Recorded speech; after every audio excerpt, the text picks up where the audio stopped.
চিনির জন্য তেল গরম করতে বসিয়েছি, চিনি দিয়ে দিয়েছি, চিনি হয়ে গেছে। গরম মশলা দিয়ে রসুন দিয়ে দিয়েছি, রসুন দেওয়ার পর নেড়ে চেড়ে ভালো করে একটু লাল লাল করে পেঁয়াজ দিয়ে দিলাম।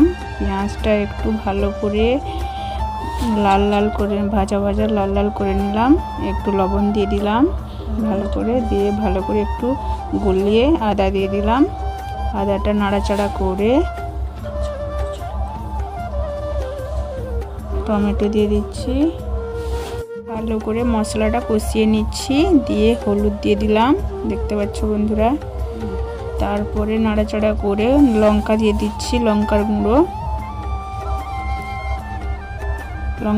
দেওয়া হয়ে গেল। একটু নাড়াচাড়া করে ভালো করে মশলাটা পেস্ট করে নিলাম। অপেক্ষা করব মশলার গা থেকে তেলটা বেরানোর জন্য। তারপর নারকেল ভাজা রেখেছিলাম দিয়ে দিচ্ছি, নারকেল পুরো ভাজা ভাজা করে। তারপরে আলু আর মটর সিদ্ধ করে রেখেছিলাম, সেইটা এখন দিব। মশলা তো হয়ে গেছে, দেখাচ্ছি তোমাদেরকে ভালো করে, আমি দেখতে থাকো। মশলা লাল লাল হয়ে গেছে, একটু জল দিয়ে দিলাম, দিয়ে ভালো করে নাড়াচাড়া করে মশলাটা ভালো করে হয়ে গেল। কষতে আছি, এখন লাল লাল হয়ে যাবে। এখন দিয়ে দিলাম আলু আর মটর সিদ্ধ দিয়ে দিলাম, ভালো করে নেড়ে কষিয়ে নিব। একটু কষানোর পর একটু দেখেছো কত সুন্দর কষিয়েছি, হয়ে গেল কষানো। ভালো করে কষিয়ে নিচ্ছি, কত সুন্দর কষানো হয়ে গেছে। এবার জল দিব, দেখতে পাচ্ছ।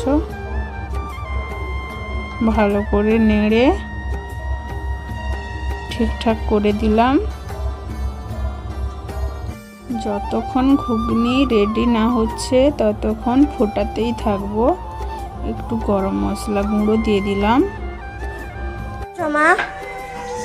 লুচি করছি, ফুলকো লুচি।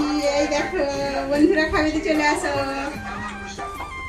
লুচির সঙ্গে আছে এই ঘুগনিটা দেখা ভালো করে, কত ঘুগনি। বন্ধুরা খাবিতে চলে আসো। তার সঙ্গে আছে শসা, পেঁয়াজ। আমি খেতে বসে গেছি।